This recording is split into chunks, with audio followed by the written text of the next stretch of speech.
Well, good morning and good afternoon, everyone. Welcome to this webinar coming to you from Cisco Talos, Cisco's Security Research and Threat Intelligence Organization, entitled Getting It Right, Preparing to Respond to an Incident. My name is Martin Lee. I lead Talos across the EMEA region. I've worked in threat detection for 18 years now. Seven of those have been at Cisco. And it's my honor to be joined today by Paul from our incident response team. Paul. Hi, everybody. My name is Paul Lee. I've been doing digital forensics and general IT for about 12 or so years. And 4 of those years has been at Cisco in the Cisco Talos Incident Response team. Well, thank you very much, Paul. If you're not already familiar with Talos, we are Cisco's Security Research and Threat Intelligence Organization. Our role is primarily to take all of the various data sources that are available to us, use that to understand what the bad guys are up to, understand the threat landscape and what's new, what new things are the bad guys doing, and use that to support our product portfolio. So creating the updates, the signatures, the rules, the detection and reputation engines that power Cisco's security product offering, and indeed also to provide the threat intelligence service. We very much see ourselves as being part of the security community. We're not only here to protect our customers, but also to protect the internet as a whole and act to try and secure the internet for everyone. And we're very, very honored to have been recognized for our work, both through our peers in the security analysis community, through our award from Virus Bulletin. We've also been recognized by SC Media, and we take great pride in releasing many of our software and tools open source for anyone to use. One of our internal tools that we've developed to help us reverse engineer malware was recognized as being the best open source tool for IDA Pro, which is the leading malware reverse engineering program just last year. So we're very, very proud to be part of a larger organization working together to help secure the internet as a whole. As part of this, we work together with a whole range of partnerships, both across the public and private sector. One of these, which I think is a very good example of the type of work that we help support, the US Department of Justice are seeking to hold to account many of the individuals that they believe are responsible for being behind many of the largest cyber attacks over the past few years. And we're very, very proud indeed to be able to help out our partners in the public sector in order to help hold to account the bad guys for their actions. We see our strengths as being really based around these three pillars. As part of Cisco, we have really an unmatched visibility of everything which is happening on the internet. We have an awful lot of raw data available to us from various sources of telemetry. We also have our honeypot activities and also our intelligence sharing partnerships where we get a lot of information coming back to us. Of course, having all of this raw data really means nothing unless you can make use of it. And again, one of our key strengths within Talos is being able to transform this raw data, these very, very large amounts of raw data, into actionable intelligence. So information that we can do something with and recognize what the bad guys are up to. And then with that actionable intelligence, respond collectively. So that means not just responding through the product set to protect our customers, but it also means responding together as part of the wider security community in order to secure the internet as a whole. We now offer, as part of our services, a Talos Incident Response. So, as a commercial service, you can actually make use of our tools and our data set and our analysts for your own needs. The key thing about the Talos Incident Response is that you don't need to wait for an incident before getting us engaged. If you do purchase the incident response retainer, of course, you have a number of hours of our analysts available to you. If you do suffer an incident and you need emergency response, of course, those hours will be available to you. If you're fortunate enough not to experience an emergency during that time, you can still put those hours to good use and still use those hours of our analysts' time that you have purchased for your own needs. You can do intelligence on demand. You can ask our analysts questions about what they're seeing in the threat landscape. What are you seeing? Getting some information back about the types of things that might be concerning you about the immediate times. You can use our analysts' time to prepare for a future incident, which is what we're going to be talking about today. So you can use our analysts to prepare your incident response plans, your playbooks, look at what you have in place and see whether it meets your needs. We can assess your network and your architecture. We can conduct training. We can go through tabletop exercises and actually practice things. We can take your analysts and your SOC teams and try them out in a real live fire safe environment where they're responding to real malware, but in a controlled environment.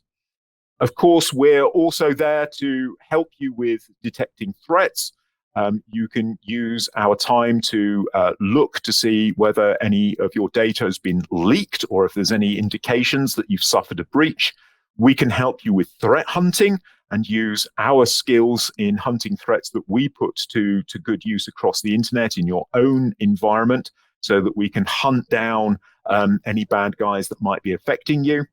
And of course, we can also use our skills from an offensive point of view and conduct penetration testings against your environment or report what does your infrastructure look like to a bad guy and where might attacks come from. So what we're going to talk about today is planning for an incident. First question, well, why? Why indeed should you plan? This is a very, very good question to ask. I think now as a time of year is a very, very good time to reflect on attacks. One thing is key, attackers tend to hit at inopportune moments. So we're not too far away from the holiday season at the end of the year. Certainly over the previous years, we've seen attackers hit at some very, very inopportune moments. If you think back to 2017, WannaCry, I remember this incident very, very well. I'd spent the week speaking at a conference, interestingly enough, on the risks to critical national infrastructure through self-propagating ransomware. I returned home very late on a Thursday night, and I distinctly remember my wife on the Friday morning saying, "Oh, why don't you take the day easy today, Martin? You're looking a bit tired." And within a couple of hours, we had the indication that WannaCry had hit. And then, of course, it's all hands to the pump and spending the whole day and indeed the weekend understanding what's happening and trying to manage that incident. NotPetya happened a few weeks later on the 27th of June. That date probably wasn't a coincidence. It was the eve of a public holiday in Ukraine. Almost certainly not a coincidence. However, also much the same as WannaCry, I actually had the next day booked off on holiday for a family event. Again, this massive incident happens, and I distinctly remember giving a briefing whilst traveling down the motorway to a family do with my wife driving, and I'm on the phone trying to brief people over what had happened. SolarWinds happened shortly before the Christmas holidays last December. So at the time where people are thinking about winding down, Again, we've got a major incident that required responding to. And again, the Acacia VSA breach, which hit shortly before the July the 4th US holiday weekend earlier this year. So, attackers aren't dumb. They're always thinking, when is the best time for them to launch attacks, which typically is going to be the worst time for you. You already have plans in place for non-cyber incidents. The analogy I always use for cybersecurity is it's very similar to a fire and fire preparedness. If you think about your office environment or even your home environment, if you're working from home, you almost certainly have a smoke alarm which will detect when an incident is happening. You may well have a fire alarm, which is going to set off and alert everyone in the building when you have a fire. I'm hoping, and I'm fairly sure, you're going to be prepared to resolve small incidents with a fire extinguisher or the ability to fight fire near to hand. If it turns out that actually that incident is beyond your own firefighting capabilities, again, everyone in your organization knows what to do. If the fire is getting out of hand, you will look for the fire escape, you will get out of the building, and you will call in the experts who are there waiting for your call and will respond within minutes. You have all of this in place in order to deal with non-cyber incidents already. However, if we look at the probabilities, over the next 24 months, you have approximately a 1 in 3 chance of being hit by a data breach. On the other hand, you have approximately, in the region of about 1 in 250 chance of experiencing an office fire. So you are drastically more likely to experience a data breach in the coming months than you are an office fire. However, I would even bet money, I am betting that you are already better prepared for dealing with that very, very rare and damaging occurrence of an office fire in a better state of preparation than you are for a data breach. So those first steps that you need to think about in terms of your preparation is that first point: can you actually detect incursions? Do you have that cybersecurity posture so that you could detect the actions of a bad guy within your systems? This is the first step that you really want to have so that you can identify if you have an incident happening and an incident in progress. Even if you don't have this level of security in place at the moment, it's not really that you're going to be living in this wonderful state of bliss where incidents can't possibly happen to you because you can't detect them. You may well be in a state where, although you don't necessarily have the ability to detect incursions, someone else does. So 51% of organizations have experienced a data breach caused by a third party. So even if you think that your cybersecurity posture is completely impregnable, there is no way that you could possibly suffer a breach, someone that you work with who handles data on your behalf or processes data, they themselves might suffer a data breach which affects you, which you're going to have to respond to, even though this wasn't something that was your fault or under your control. You may still suffer a breach nevertheless, or indeed, you may well get informed by someone else about a breach that affects you. So 50% of breaches are actually detected by organizations outside of the one that was breached. You may well get informed by law enforcement, by your customers or service providers about the fact that you yourself have detected a breach, even if you didn't detect that. So I think one thing that's important to recognize at the beginning is you don't necessarily need to plan. Ad hoc responses really can work. You can rely on the individual best efforts of your team. Often in an emergency, this brings out the best of your people, and you may well find that you have some absolute stars, if you didn't know it already, on your team who are able to rise to the occasion of a breach and deliver, potentially a heroic response in order to resolve things. But if you're just relying on that ad hoc response to an incident, we start identifying weaknesses in that. Certainly, you've got that risk of duplication of efforts where you may be doing the same thing twice through different people, potentially in different teams, because they don't know that the other one is doing the job.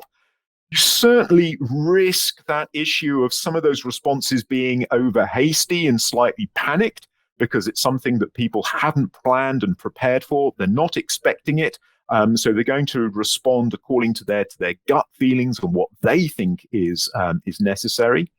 But mostly, I think the problem is one of it's very, very difficult to improve on something that it is that you haven't defined. If you set out those steps of what it is that you're going to do in advance, this is something that you can work on to improve.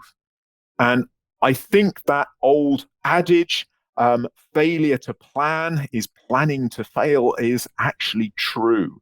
The great strengths of preparing your instant response in advance is that this allows you to coordinate that plan and coordinate the steps that you need to respond to an incident in advance.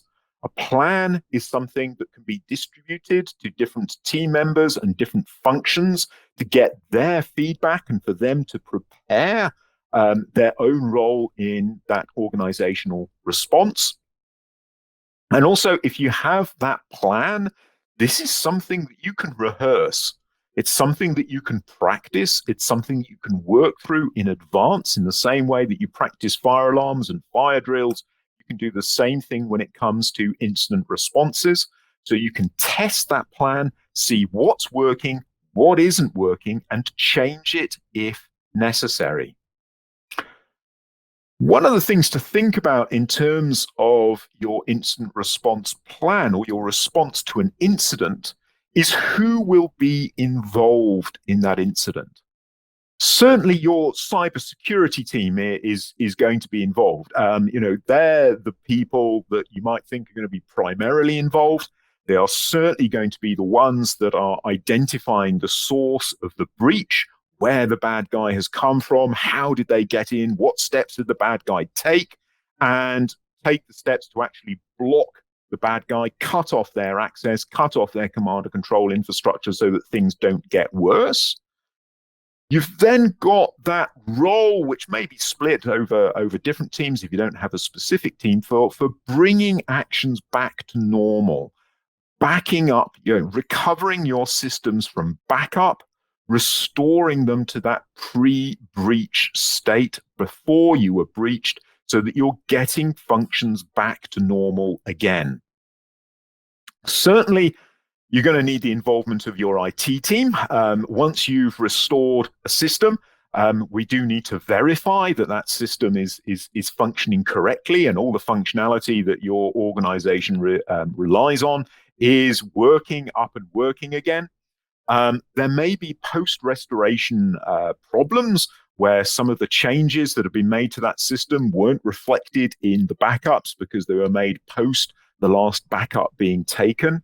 There may be steps that are required in order to reconfigure some of those systems in order to remove an insecure configuration, or maybe those systems need hardening.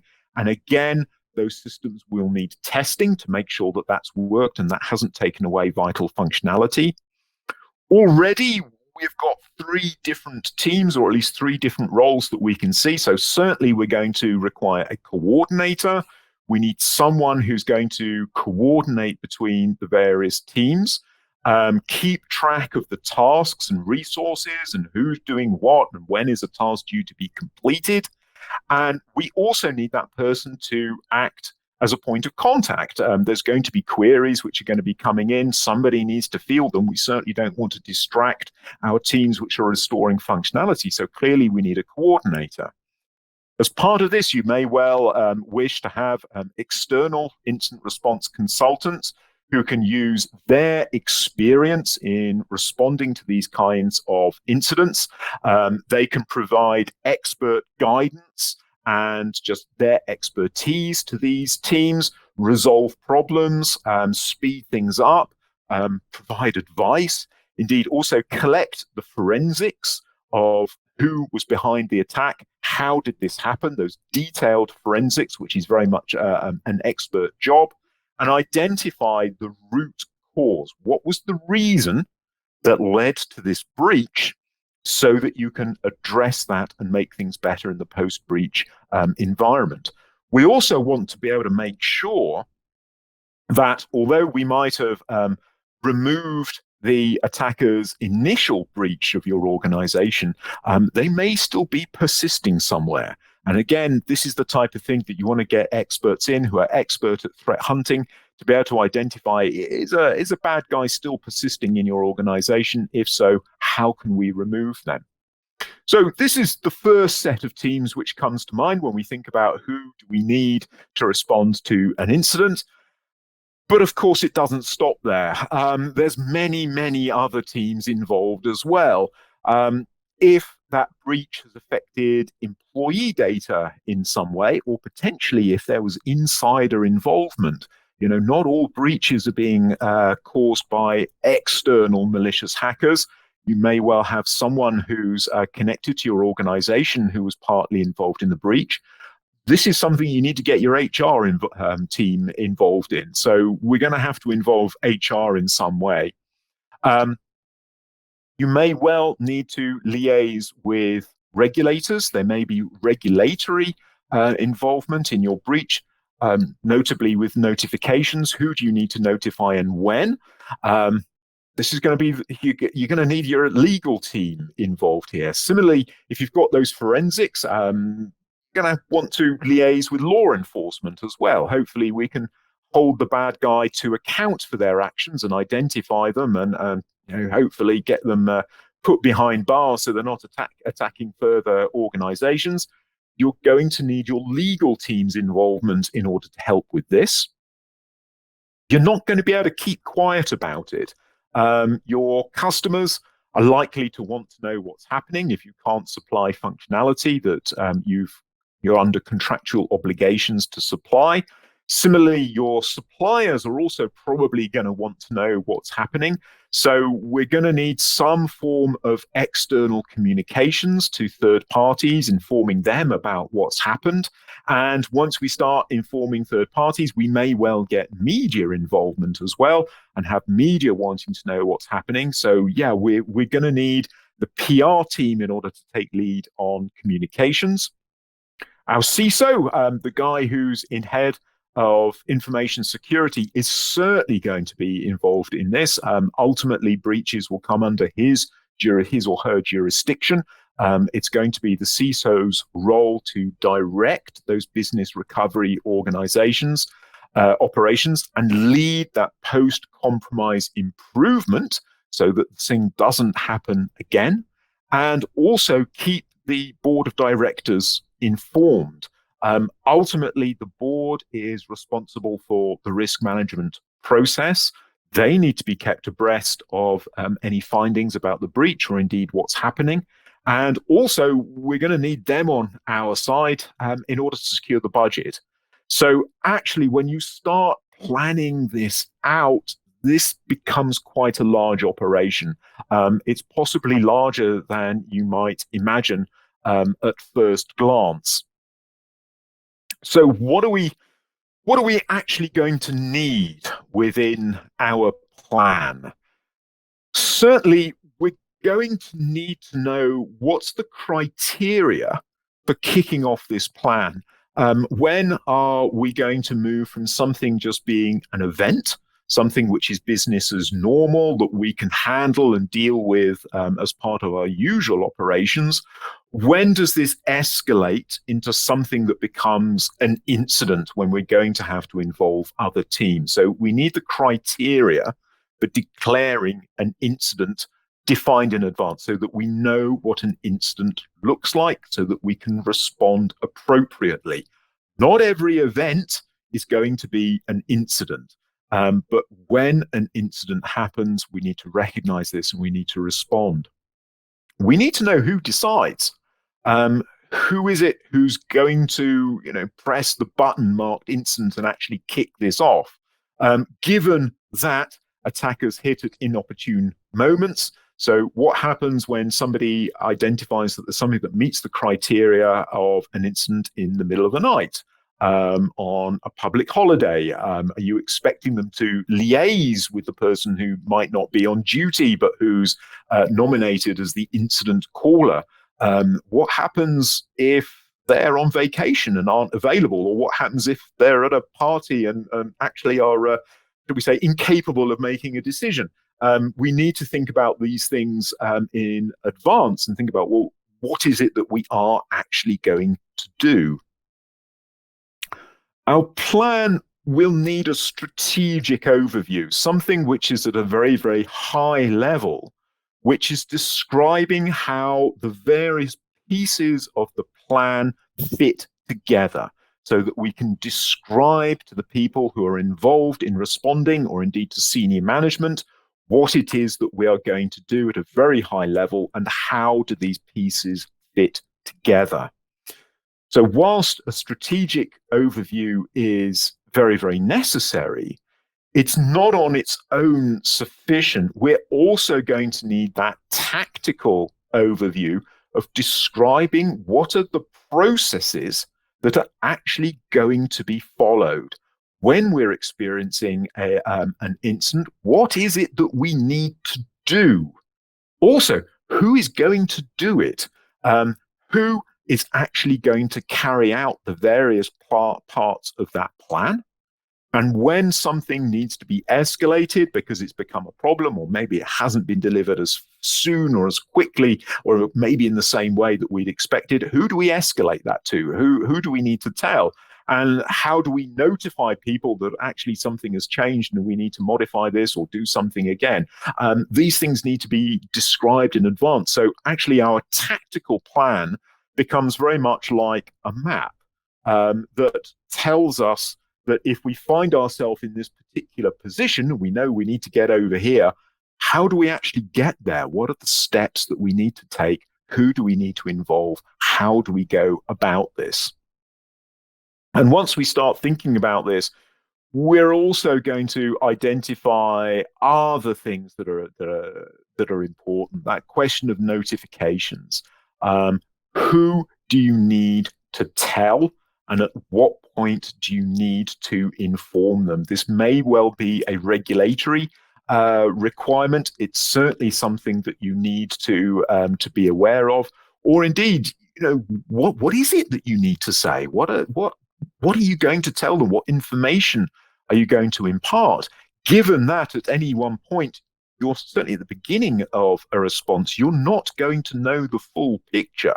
You're not necessarily going to know what's happening, other than in some way there is an incident and you may have suffered a breach. So we need to think in advance. What are the new notifications? What is the communication? At what point do we need to say something?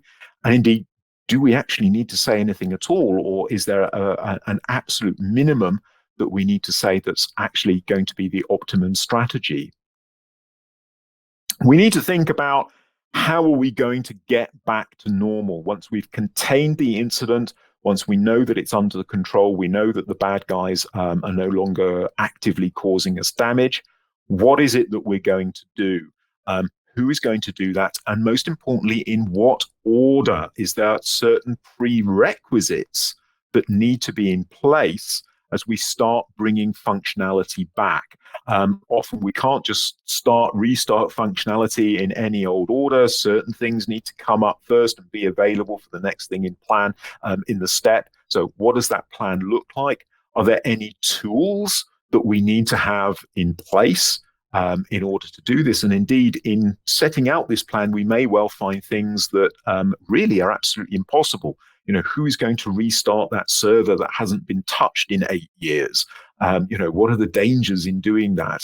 Is this something that we may well need further and additional expertise in order to do? And we're only going to find these things as we set out that plan and as we start going through it. Most importantly, we need to rehearse. We can think about plans, we can set out plans from a theoretical background, but really we're only going to find out weaknesses of that plan as we work through it and check amongst all those various teams which are involved what works for them, what actually isn't going to work at all. Is there anything that we need to modify? Also, rehearsals are a very, very, very good opportunity for building relationships, so that people know who's going to be at the end of that phone call or at the end of that contact when they need them, and they know who is contacting them and why. So we need to identify what isn't going to work, because it's great on paper, it's great at a theoretical point of view, but actually it's not going to work in practice. Identify those gaps that we might not have thought about. And most importantly, we're going to be prepared so that when that incident happens, everyone knows what their role is, what is it that they're going to do. Once we start rehearsing and we start going through this high-level plan in any detail, it's then going to become apparent that there's actually more things that we need. We'll certainly need those playbooks, so those step-by-step instructions that actually describe those processes that we may well have listed at a high level within the plan itself. People who are going to be asked to implement the plan will need to know exactly what are the steps that they need to take, and these are going to have to be spelt out in detail like a cooking recipe within your playbooks. So as you work through the plan, you're going to find little by little more and more and more detail is required. And again, in advance is the time to do this, because it's not when you're in the middle of an incident, when there is going to be that little bit of panic in the air, that you find out that actually you don't know how to do a couple of these steps. You don't know what's required. You don't know how to do it.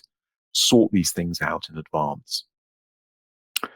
And in the post-incident process, when everything is over and we're sweeping up the mess and everything has been restored to function, at that point, we also need an additional process of thinking about, well, let's learn from this. How do we do better? How do we respond better? What have we learned from this experience? And most importantly, how do we prevent a repeat? How do we prevent history repeating itself and reducing that likelihood that we're going to suffer the same kind of incident in the near future? Almost certainly you will identify deficiencies, and at that post-incident time is the moment to think about those and remediate that and move your security posture forwards. Use an incident as a learning experience in order to make things better. So let's talk about how we can help in Talos. How can we actually help you prepare for incidents? Well, we can certainly help you prepare your plans. What we can offer is we can use the expertise of our incident responders who have responded to incidents before, who have seen best and also worst practices, use their expertise to help you set out your plans in advance and set up that living document that can grow and be amended to and can be changed and improved within your own organization, but get you to the point where you have those plans in place so that people know what to do. As you go through those plans, you're also going to need those playbooks, those step-by-step instructions. We can certainly help you with that as well. Again, help creating that documentation which is accessible to your teams that they know where it is, so that again, when you have an incident, everything is spelt out and people know what it is that they need to do, and that also those steps can be rehearsed. Indeed, if you're fortunate enough already to have your incident response plan and your playbooks in place, which is absolutely brilliant, what we can do is assess that. We can come in, look at those plans, look at those playbooks, use our experience to actually give you feedback on how those things can be improved upon, identify any gaps, draw up an action plan of what it is that you need to do in order to prepare, or even just to make things just that little bit better, or even, why not just give you that peace of mind of having a look at it and saying, you know what, actually, this is pretty good. And you're really at the top of the game here. Even knowing and having that kind of feedback can be very, very useful for your own preparedness. We can provide tabletop exercises. We can walk through the types of incidents that we see and provide that as a tabletop experience, working through your plans. So we can look at, given this type of scenario, what's likely to happen, and does this match with what you have written in your own plan? I mean, one of the little nuggets that was shared with me is that often organizations have communication as a key part of their plan, because we need to coordinate and communicate between different teams. Well, what if the bad guy takes out your email server? How are you going to communicate then? If key parts of your organization's functionality are taken out as part of the incident, what are you going to do? How are you going to work with that? So again, bringing that real world experience of the types of things that bad guys do can really, really help sharpen up and improve your planning. So again, this is another service that we're very, very happy to offer. So let's talk a little bit about experiences. So Paul, can you share some of your experiences with incident response, and specifically for planning? Sure. Thank you, Martin. So as an incident response consultant, I've worked at a lot of different organizations, both with and without an incident. And from my experience, the ones that do have a plan are more likely to just have a smoother response and recovery process. They're less likely to make mistakes in containment that can lead to reinfection. They're less likely to accidentally erase critical evidence that may prevent root cause analysis. And just generally speaking, it's just good to have that plan so that people can have something to reference, especially during emergencies. And are there any best practices for planning that you can share with us? Right. So I would say first ensure that everyone who's involved in the incident response process understands that there is a plan, and not just the technical teams. Not just the IT and security teams, because they deal with this very often, so they know that there is an incident response. But like your communications, your HR, legal, compliance, business operations, and that way, when a major incident breaks out, it's not really a new process to anybody. And also, I would say a testing and review process, because as cybersecurity is constantly changing, you want to ensure that your incident response plan grows with your organization and grows with the landscape. Cool.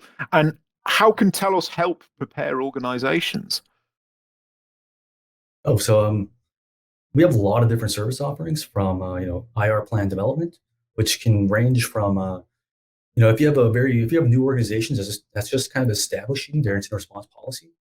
We're more than willing to create a very generalized boilerplate type document that will just help set them up for a very good base for it.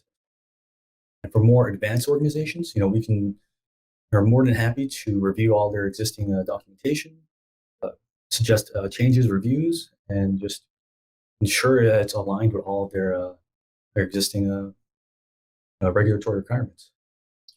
Okay, thank you.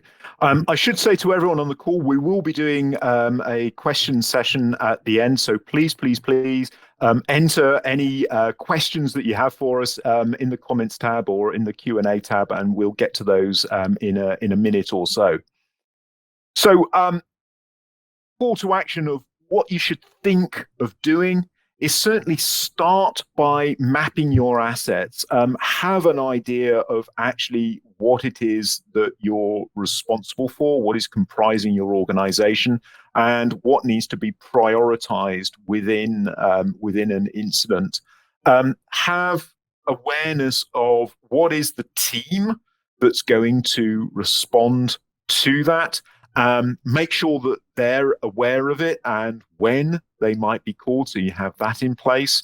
And also, most importantly, know your notification requirements. You may well have legal duties to notify people, so know about the data that you have in your environment and any legal ramifications about that relating to notifications, because that really is something which is quite important. I would strongly recommend you to keep abreast of what's happening in the threat landscape.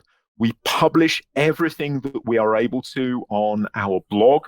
So everything within the threat landscape, which we think is of interest and which we think that you need to know, we will publish. So keep abreast of the changes in the threat landscape, the types of attacks that you're likely to experience.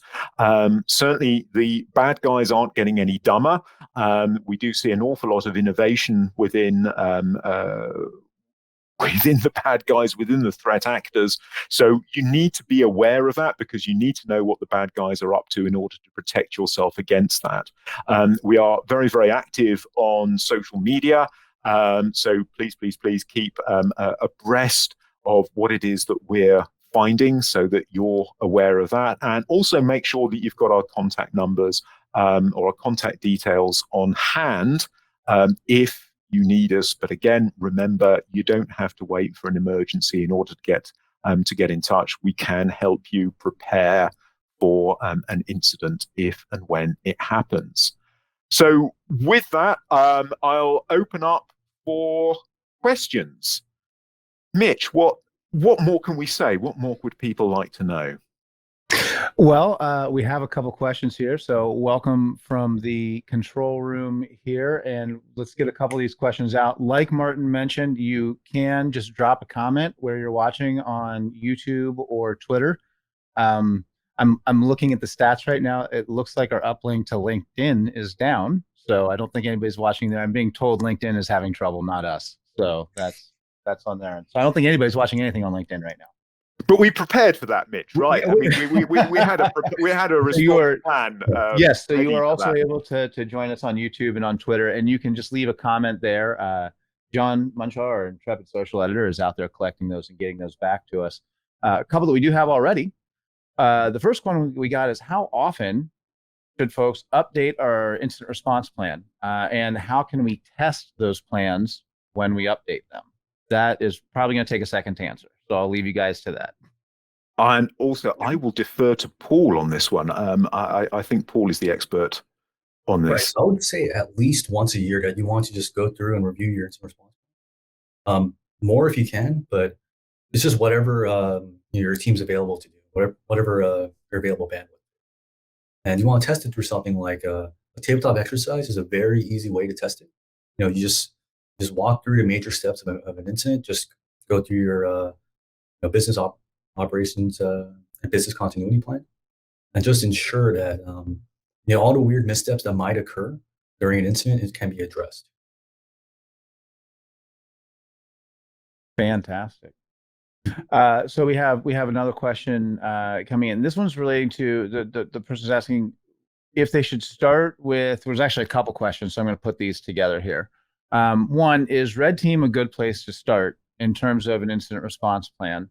And then there's, I guess, a follow-up to that would be, what is, if you guys could both kind of go through the difference between a red team and a purple team exercise. There's a few questions on that as well.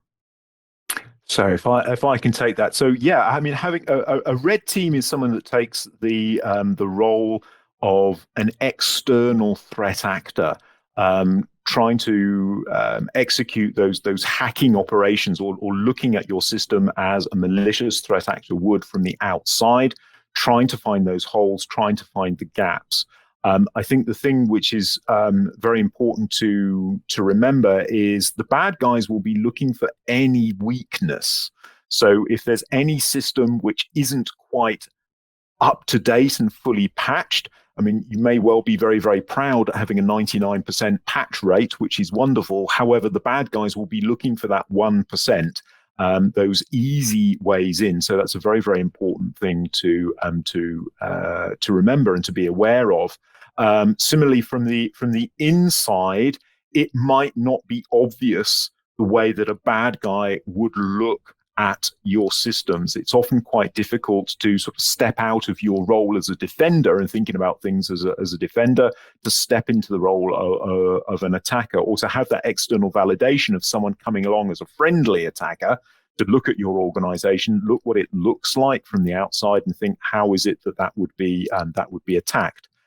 Purple team is about having the attackers embedded within you, so working together, hand in hand with your defenders. So a bit like a DevOps operation, and going through it step by step, and working very, very closely with your defense team to look at what it is that they're finding.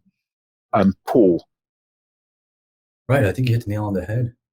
There's a key difference is whether or how much your security team knows what's going on.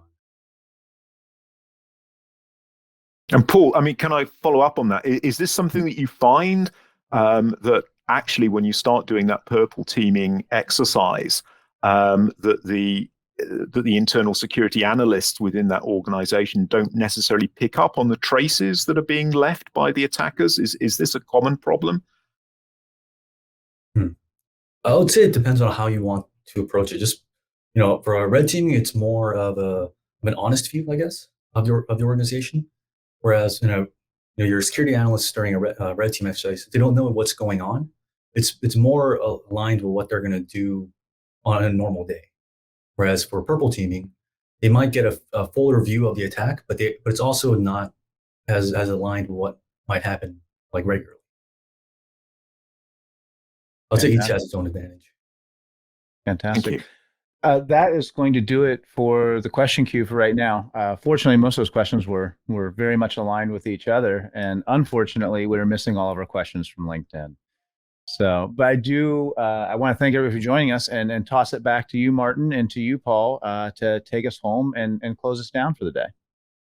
Okay, well, I'd just like to thank everyone for attending. I hope this has been informative. I hope that it's something that will give you cause for thought, and maybe dust off that incident response plan and go and have a glance through it and see if it meets your requirements and the needs of your organization and the threat landscape as it stands. Paul? Right. Just, if you guys ever need any sort of assistance, our team's always standing by. And you can stay tuned for the highlights from today's broadcast on our social channels, and join us next time for our next live stream that will probably be announced very shortly hereafter. Hope everybody has a fantastic day. Thank you very much. Thank you.